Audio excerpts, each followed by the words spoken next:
Olá a todos e todas, meu nome é Leonardo Ângelo da Silva, sou doutor pela Universidade Federal Rural do Rio de Janeiro, faço parte do grupo de estudos do mundo do trabalho e pós-abolição na mesma universidade e do laboratório de estudos em História do Mundo do Trabalho da UFRJ. Aliás, faço parte da Rede de Historiadores Negros, que em parceria com o acervo Cutney e com o portal Guelé 10, viabiliza esse projeto do Nossas Histórias. Nesse vídeo, eu vou explorar a questão de uma cidade industrial e de um complexo industrial do qual a sociedade fazia parte, que teve no desenvolvimentismo um dos motores do mito da democracia racial. É um prazer estar aqui com vocês. Então, gente, é engraçado como que essa relação de objeto-pesquisador circula entre a gente e nos faz gerar curiosidades, né? Eu sou aqui da estou morando na cidade de Barra Mansa, que é o interior do estado do Rio de Janeiro, região sul-fluminense. Volta Redonda é uma cidade do lado, e toda a minha família materna foi imigrante, como as pessoas que eu pesquiso. Então aí a gente já tem um laço, né, de explicação dessa curiosidade, né, da questão do operário e tal. E Volta Redonda, que era um distrito de Barra Mansa, se emancipa em 54, e quando eu comecei as pesquisas, eu estava nessa questão do rural e urbano, de como que esses trabalhadores, dentro da abertura política pós-Varga, agiram, né, tiveram agência como moradores, eleitores e trabalhadores, e ainda tentando articular a questão da agência desses trabalhadores na transformação. Em decorrência de uma experiência que eu tive fora, e de questionar sobre uma das coisas que eu tinha, mas não dava muita atenção, que são as imagens, né? Muitos estrangeiros questionavam, olha, você tem várias fotos com trabalhadores negros, mas por que você não entrou nisso? Né? E foi nisso que eu fui ter esse estranhamento e começar a pensar num conceito de cegueira pública da antropóloga Jean French, que ela fala que no Brasil o racismo é um segredo público. Né? Todo mundo sabe que existe, mas ninguém toca no assunto. E isso acabou gerando uma curiosidade em relação à minha própria pesquisa e ao espaço que eu estava trabalhando, quem tratou a questão racial para essa empresa e para esse complexo industrial. Quando eu digo complexo industrial, é porque Volta Redonda era a ponta de lança da produção, você tinha a indústria ali que viabilizava o aço, mas você tinha minas em Santa Catarina, que era a mina de carvão mineral, e a mina de ferro, né, bruto, em Minas Gerais. Fora os escritórios em São Paulo, Rio de Janeiro e até em Nova York. Então, existe um complexo industrial aí por fora. Né? Pesquisando sobre a questão de Volta Redonda, nas minhas pesquisas pode ter passado alguma, mas enfim, foram vários anos pesquisando, tentando achar, e eu fui achar a primeira pesquisa sobre Volta Redonda somente em 2012.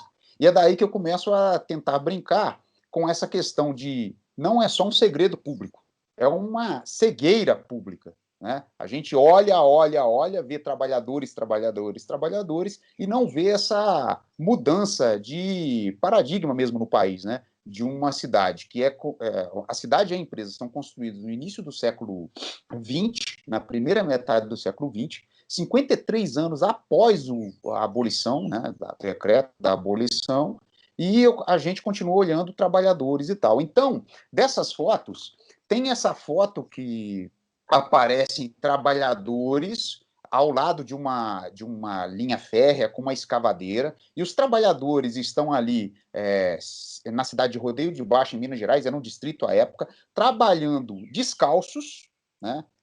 Olhando a imagem, você detecta apenas uma pessoa de chapéu e de costa, que tem a pele mais clara, fazendo um trabalho muito similar a um trabalho do período, né, da escravidão, onde eles se expunham descalços, carregando pedra na cabeça, jogando em vagonete, que eu até brinquei na tese, que se eu tirasse a máquina dali, a gente poderia falar que era uma imagem do final do 19, né? E isso sob um forte discurso de modernização, mudança do país, que está presente na imagem. Outras imagens, como a imagem das linhas férreas, né, de 1945, essa primeira imagem que eu falei é de 1942. A segunda imagem é de 1945, onde vários trabalhadores negros estão perfilados, né, sendo registrada essa presença deles na empresa. Eu lembrei até daquele livro do Ermakov, é difícil falar, onde ele retrata o cotidiano de trabalhadores no 19, e são muito similares às formas como as imagens eram retratadas aí.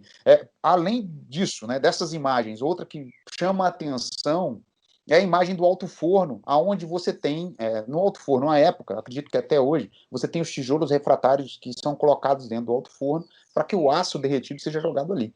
E nessa imagem você tem vários trabalhadores negros fazendo esse serviço. Então, essas imagens vieram causando um estranhamento e eu comecei a procurar dados sobre esse período, já que eu estava numa universidade que me dava acesso, né, a Universidade a Duke University, e achei um trabalho que não é ainda muito comentado no Brasil, que é de 2004, do historiador Oliver Dinius, da Universidade do Mississippi.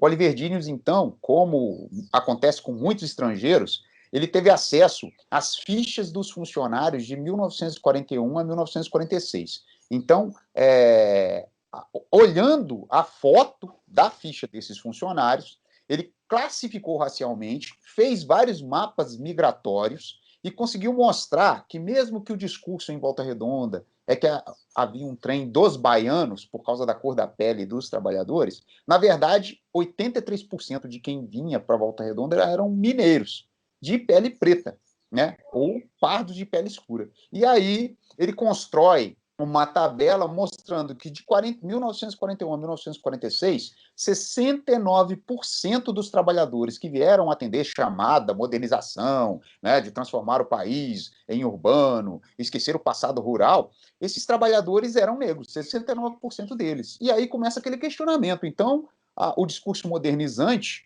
era também um discurso de esquecimento, né, de esquecimento desse passado e o esquecimento dessa construção, né, dessa herança da desvantagem.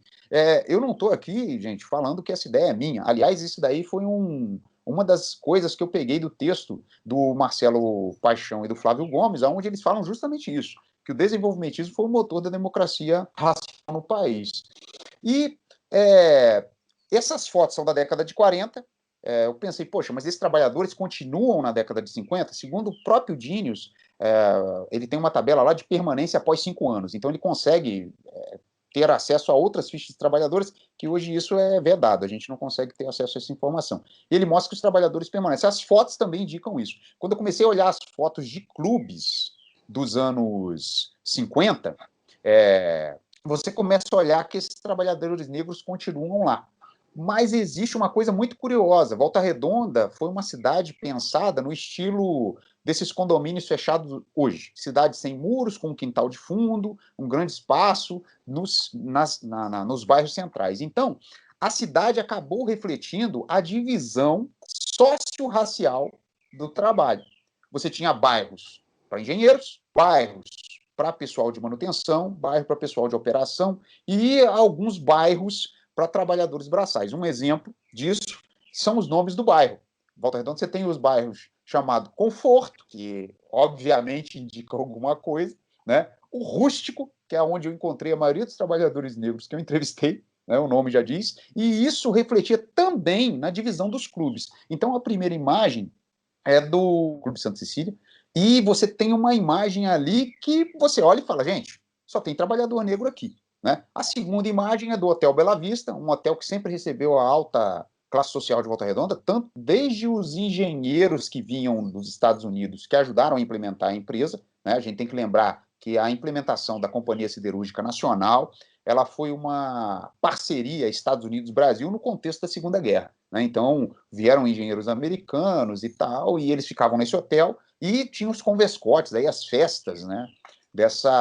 Da diretoria e tal, e você olha, tem negros lá? Tem. No palco, tocando instrumentos, o que eu acredito que historicamente não é uma coisa muito distonante das pesquisas, né? Então, aquela coisa do o negro é bom de samba no pé, né? Aquela coisa, então vai em direção a determinados estereótipos. Essas fotos. E aí eu comecei a olhar as fotos, né? Eu comecei não, já estava nesse processo de olhar a foto com muito estranhamento, e tem umas fotos das escolas que são muito interessantes. Dentro da Companhia Siderúrgica Nacional, a gente tem o Centro de Documentação da Companhia Siderúrgica Nacional, o SEDOC. E eu tive acesso às fotos, você tem tinha uma ficha, vem as fichas com as fotos, e aquela ficha vem na frente, é uma organização simples, né? A ficha com o número, o nome que eles deram, a descrição que eles deram à foto, e depois vem as fotos. Então, assim, na ficha Colégio Barão de Mauá, vieram várias fotos. Quando você olha essa foto do Recreio, por exemplo, você vê que é uma escola multirracial e aonde você tinha meninos e meninas dentro da escola. A maioria dos alunos são alunos negros, o que não foge da lógica que nós falamos até aqui. 69% trabalhadores negros de 41 a 46. Essa foto do Barão de Mauá é de 1944. E aí eu falei, poxa, temos uma escola negra. Só que eu achei outra ficha dentro do centro de documentação, que é uma ficha de educação e ensino. Essa ficha de educação e ensino é uma ficha de fotos muito mais elaboradas. Se você comparar com essa do Barão de Mauá, só tem uma criança que percebeu que estava sendo fotografada, o resto está brincando, ela está olhando direto para o fotógrafo, né? As outras fotos são muito elaboradas e só possuem crianças brancas.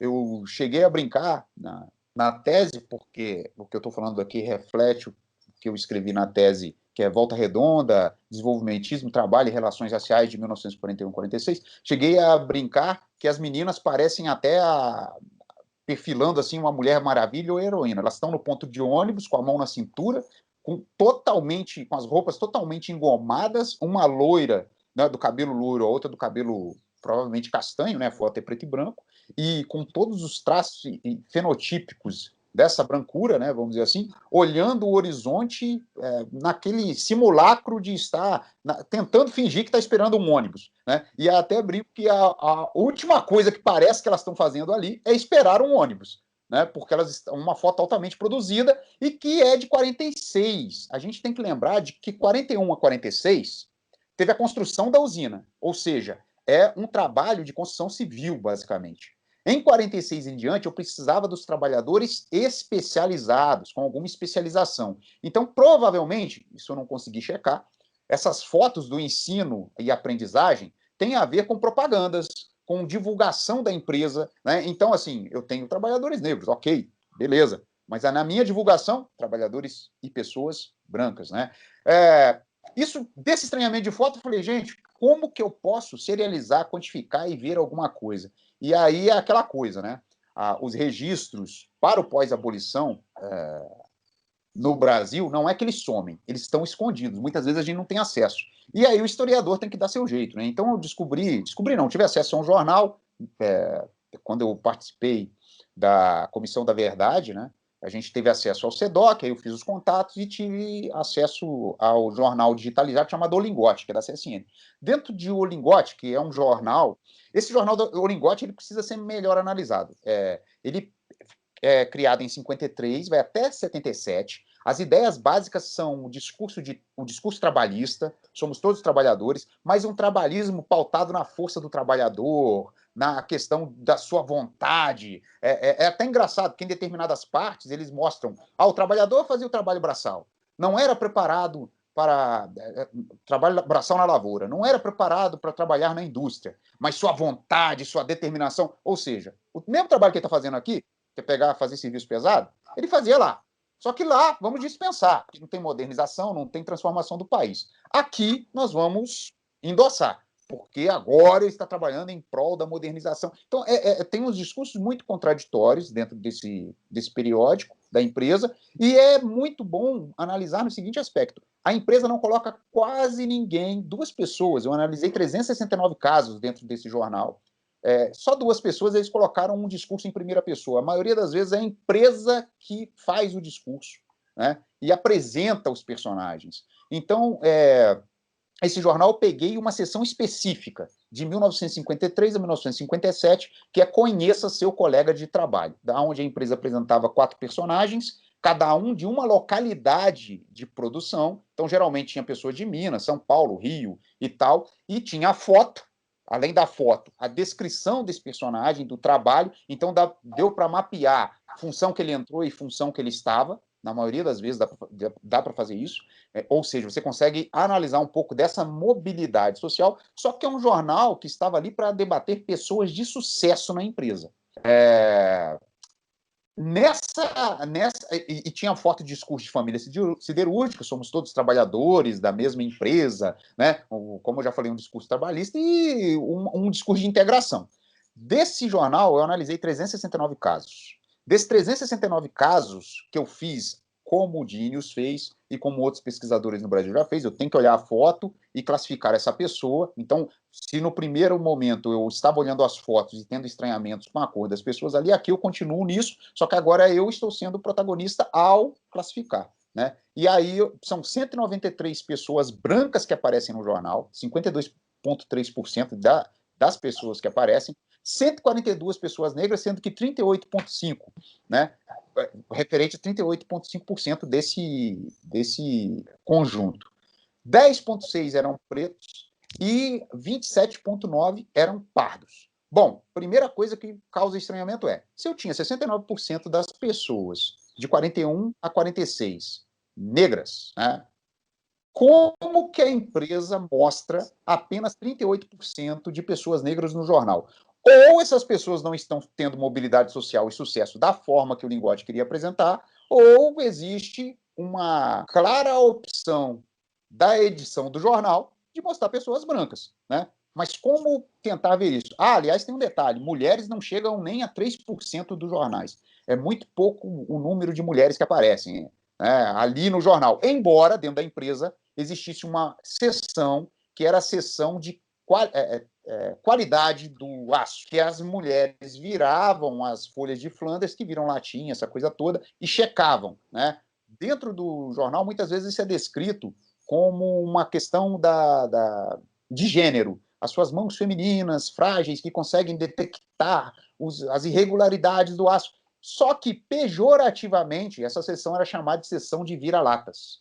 Né? As mulheres dentro da empresa eram chamadas, né? A seção recebeu esse apelido, a seção de vira-latas, as mulheres que trabalhavam na qualidade do material. Né? Então a mulher tá vira-lata, era uma vira-lata. Né? Então tem essas coisas todas. Né? E as mulheres negras, então, menos ainda. Né? E aí começam as questões. Né? Como que eu posso checar ou não que pessoa teve acesso ao sucesso? Como apareciam as profissões e o escalonamento de quem entrou, fulano entrou, de que geralmente esse é o discurso, fulano entra na empresa como ajudante de pedreiro, mas com o passar do tempo ele ascende e vira fiscal de não sei o quê, e vem essa construção. Eu tentei fazer uma tabela que só tinha cargo de chefia e subchefia. Né? Então, nessa tabela de cargo de chefia e subchefia, você vai ter 62 pessoas brancas, né?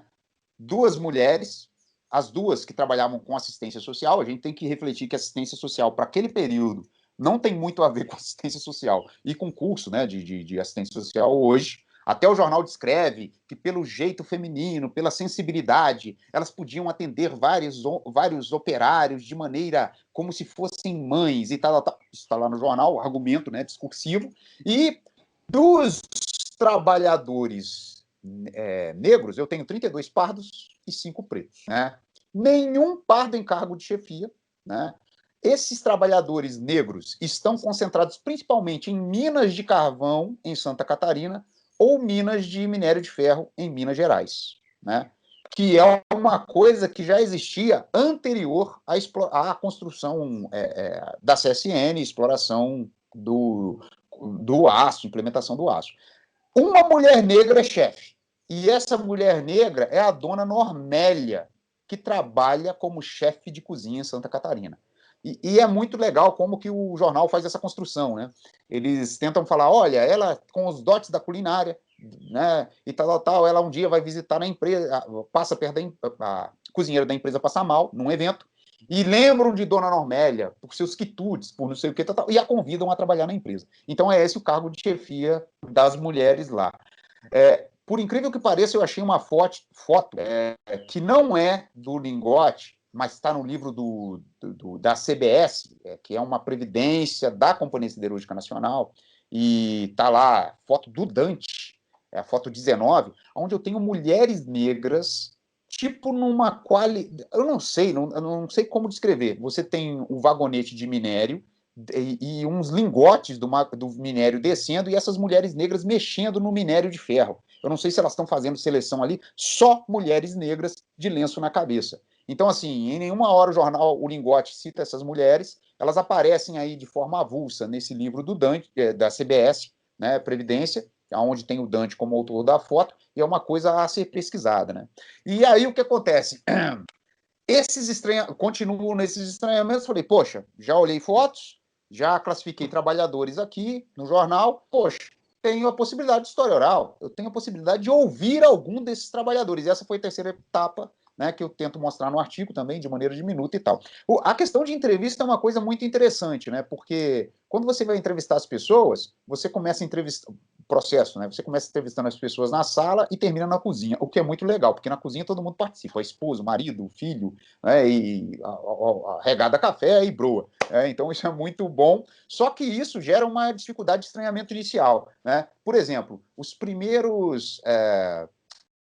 eu fiquei pensando quanto desse discurso trabalhista, de toda a classe trabalhadora é uma coisa só, somos todos uma família siderúrgica, influenciou esses trabalhadores negros. Porque quando a gente começou a falar da questão racial, eles denunciavam o racismo fora da fábrica, fora dos muros da fábrica. Eu não pude entrar no Clube Náutico, que é geralmente o clube citado, que eles não podem entrar, né? E o Clube Náutico tem uma história que o João Laureano, né, um dos entrevistados, me contou, que era um clube que foi criado no meio do alojamento da CSN. Os próprios trabalhadores negros se organizaram, levantaram lá um barracão e faziam ali a dança.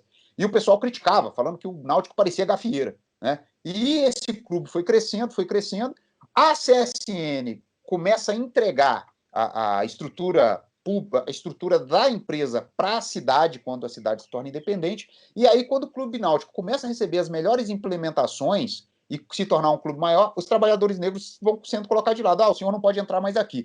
Tanto o senhor Juvaci Milheiro, que era músico, né, sambista, fala disso, ele não pode entrar mais no Clube Náutico, quanto a dona Maria do Rosário. Eles falam a mesma coisa, né? É sintomático que em 1965 é criado o Clube Palmares na cidade, criado por trabalhadores negros, né, que em sua maioria tiveram uma entrada vetada em outros clubes da própria cidade, né? Inclusive o senhor João Laureano disse que eles vão à direção da CSN pedir um terreno, porque todo clube ali era no terreno da CSN. E a CSN fala que isso é racismo. Como posso dar terreno para pessoas negras criarem um clube, né? E vetava a entrada dos trabalhadores negros no clube, né, nos outros clubes, enfim. E aí, com o passar do tempo e com essa construção, acredito, né, que com essa construção de aproximação e tal entre os entrevistados, um dia o senhor José Garcia, um dos mesmos que na entrevista fala que a CSN dava tudo, que foi a primeira vez que ele usou calça jeans e tal, ele fala lugar de negro no calor do fogo. E aí ele começa a disparar que lugar de negro no calor do fogo, que ele já veio para cá com um certo estudo, mas queriam colocar ele na coqueria e pá, pá, pá. Ele não fala isso sozinho, o senhor Geraldo Orozimbo conta a mesma história, que foi contratado, ele veio para Volta Redonda em 1956, se eu não me engano, e quando chega é contratado para trabalhar na cozinha, e um dia passando no pátio com uma panela na mão, ele ouve gritos pro chefe dele, ô, isso aí é bom para trabalhar na coqueria. Coqueria? Por que a coqueria, né? E por último, o senhor Ronaldo Gori, que é um engenheiro branco da CSN, que em entrevista me falou que ele recebeu instruções na faculdade de um instrutor estrangeiro chamado Krevinsky, que ele falou assim, olha, que o Krevinsky alega que na Alemanha muitos negros eram colocados na coqueria. E que era feito isso porque quando eles começavam a ficar doentes, não tinha como falar que era doença adquirida na empresa, porque eles já tinham isso. E aí eu falei, poxa, mas como é do que eles estão falando? E fui pesquisar sobre a coqueria e descobri que a coqueria é onde você pega o coque com minério de ferro e derrete esse minério. Ele solta um gás que é o gás benzeno. Né? Esse benzeno, quando é inalado, ele traz uma doença chamada benzenismo ou benzolismo, que ela vai fazer é tipo anemia mesmo, que vai ficar crônica na pessoa.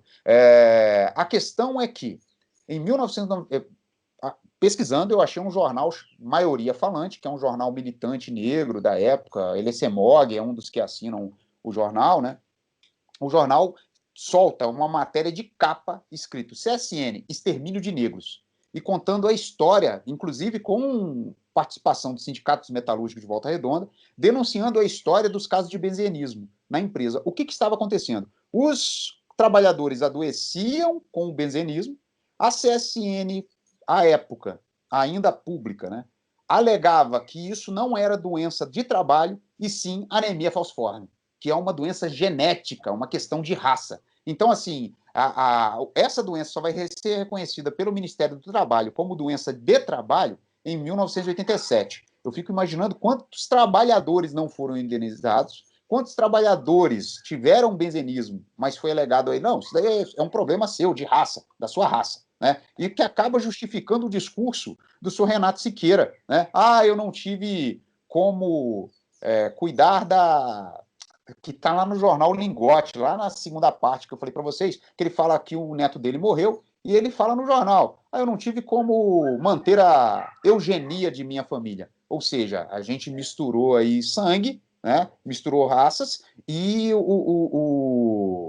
a, e meu neto morreu. Tanto o senhor Renato Cerqueira quanto o Antônio Paulino, que aparece na imagem também do jornal, são exemplos claros disso. O Antônio Cerqueira falando de eugenia e o Antônio Paulino, que trabalhou sempre pesado, teve um refresco no trabalho, virando chefe lá enfim, ele ganha um cargo de chefia que não reflete uma chefia. A foto é ele segurando um carrinho de mão cheio de pedras, os pés todos sujos, de chinelo, né? E um chapéu na cabeça, que também não é muito diferente das imagens que, se a gente for procurar, do período em que o negro foi escravizado, né? Então, assim, diante disso tudo, né, e já fechando, essa classe trabalhadora, esse discurso para a classe trabalhadora, dentro dessa estrutura que muitos pesquisadores chamam de assistencialista da CSN, porque ela dava tudo, dava abono de Natal, dava isso, dava aquilo, fica contraditória quando você nota o seguinte: a partir do momento que essa estrutura vai sendo desmontada e que os trabalhadores não têm acesso a esses benefícios que tinham antes, o grupo de trabalhadores mais exposto é o grupo de trabalhadores negros, né? É o grupo de trabalhadores que, historicamente, já não tinham esse acesso ou essa facilidade, vamos dizer assim, esse privilégio, né, que os outros tiveram. Então, eu até uso um argumento do sociólogo inglês Mike Savage, que ele tenta tentar usar uma alternativa que não seja consciência de classe, né, porque muitas vezes a gente fala de consciência de classe como se o cara desse uma carga